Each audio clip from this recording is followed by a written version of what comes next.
saw this New York Times article on a film group I'm a part of, and it was worth mentioning. Shout out Hannah Selinger, who did a really good job on this. Got a number of different people she was talking to about the value and nostalgia of VHS. And it's funny because I recently watched, I don't know if I talked to you gentlemen about this. I recently watched The Last Blockbuster, and that was a documentary on the last remaining Blockbuster store in Bend, Oregon, which is mentioned in this article. And it got me thinking about how we're at that point now in American culture. Can't speak for other countries, but in American culture, where the bygone act of going to the video store summons nostalgia in people. We're about at that point now because I think a lot of us haven't been to a video store in years. A lot of us haven't really thought to go to a video store in years. But then you think back or you watch, I don't know, old commercials, or you see the headline that Family Video's closing or something like that. You get nostalgic about the experiences. We've talked a lot about Family Video this year and them closing. But I think VHS, same thing. And I'm of the belief that, like, if vinyl could make a comeback, why can't VHS to some degree? Maybe not soon, but not far off either. Here's a question. I'll throw it out there. I don't know how we want to take this. Maybe whether or not VHS could come back, the likelihood of just sort of remembering different things about it. I'm really opening the floor to you guys on this. But here's my first question. I do. Do you still have a VCR? I don't, because my family always did this, and I'm kind of a little salty they did this now in retrospect. Anytime we got the new thing, they will always take the old thing and either donate it or sell it. Like when I got my Xbox 360, they took my Xbox and my GameCube and donated it. And then, like, you know, and like retrospect, like, I'm like, why did you do that? But like at the time, I'm like, I don't care. I got the hot new thing. I don't need to play that anymore. Here I am now, like 20 years later. I'm like, damn, I really want to play Super Mario Sunshine and Legend of Zelda Wind Waker and all these other games. So no, I do not own a VHS player. I wish I did though, because now that I've moved a few times and everything, I'm coming across VHS tapes I used to own as a kid, and it's like, damn, it would be nice to watch this movie sometime because, you know, I own it, and now I have to go on Amazon or go to FYE to go find the DVD or Blu-ray version of this movie, and it's hard as hell to find sometimes. And Dom, you don't have one either? I do not have one. My parents might at their place. I don't.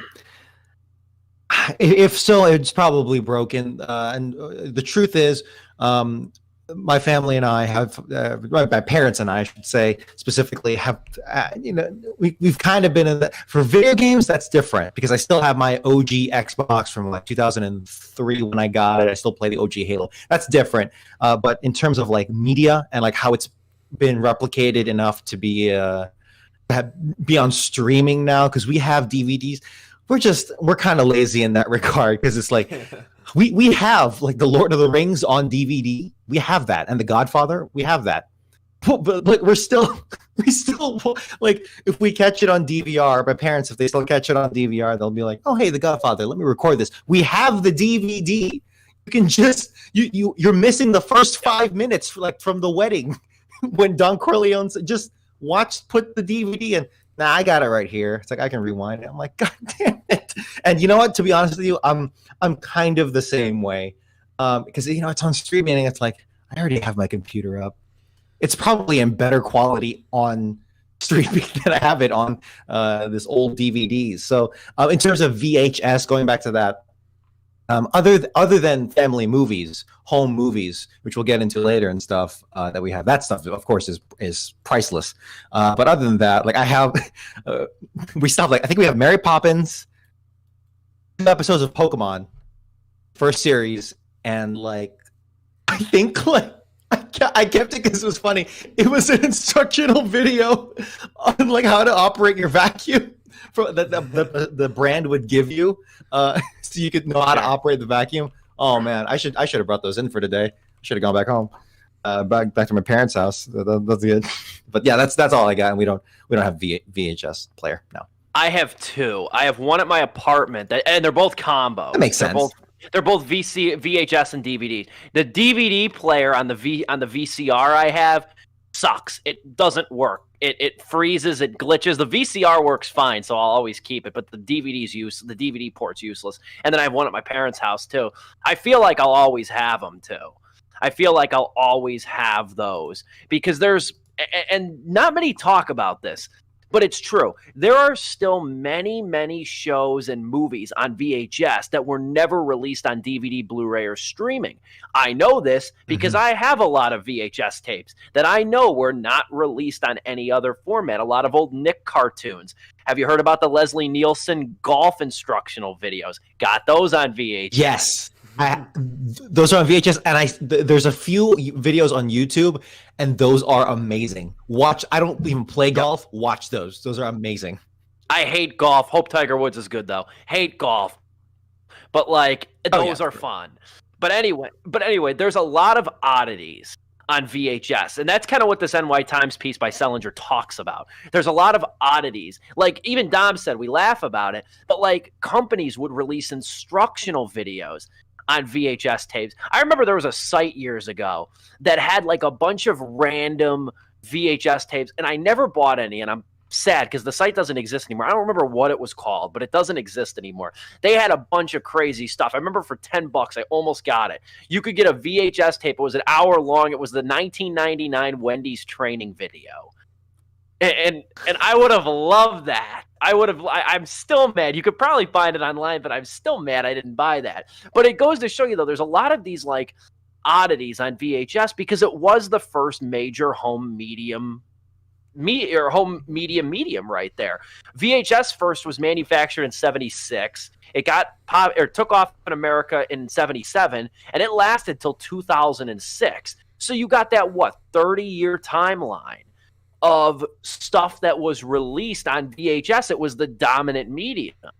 And, you know, like you think of the lifespan, I know DVD seems like it's been around forever. DVD's been around since 98 or so. Blu-ray's been around since like majority of our lifetimes. 2007, I think Blu-ray came out.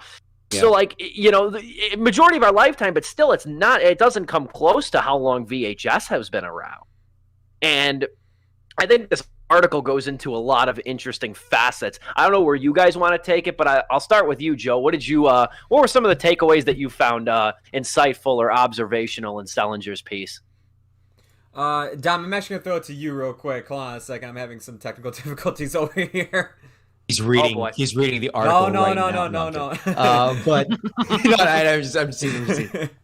I know. I know. You always read this stuff. You read it more than I do sometimes. But first of all, my favorite takeaway was streaming. Mr. Booth said was, quote, promised as a giant video store on the internet where a customer was only one click away from the exact film they were looking for.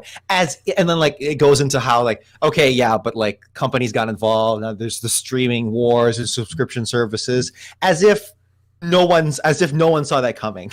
Like, you're kidding me, right? Like, there's no way you weren't expecting, the production companies and the rights holders for all this stuff weren't going to be in massive legal battles. It's just amazing to see how, like, yeah, Netflix was never going to be the one-stop shop.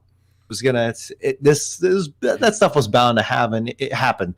But beyond that, just the nostalgia factor, it reminds me of how it's hot on the internet. It's been hot on the internet for like 5, 6, 7 years now, but just the aesthetic of old VHS tape, where they'll film something traditionally, but then they'll run it through like a VHS player. I don't know exactly how they do it, but they'll capture that aesthetic. Like, there is a part of me, it's kind of it's cliche and overdone by now here in 2021, but for me it's like I still like this because those like white lines of static when you fast forward and rewind, it's like, yeah, that stuff's good. I don't know why. It's a visceral thing that only Gen Zers and baby boomers just wouldn't understand.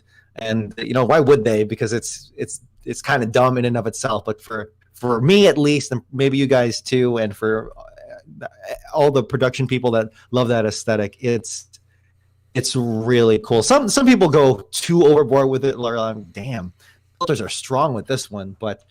And the last thing I'll mention before I throw it back is just I as much as I admire, like, say, oh, is it coming back? Is VHS coming back? Personally, I don't think it will. I think it's too much of a hassle for true comeback. Vinyl is different. Yeah. Because yeah, I think Joe's ready to talk about that, but I'll say vinyl is different because it's got certain sound qualities, whereas VHS it's kind of a different angle. If you're not creatively, like, you're trying to portray something in the 80s, but if you're just trying to do the best thing possible, the best quality possible, then I don't know if VHS is really going to make as big of a comeback as at least vinyl has. But I do appreciate how you mentioned that VHS was really good for for people of color and for those in the lower income who weren't able to afford friggin' film reels of film. No, they could get a VHS and they could film stuff,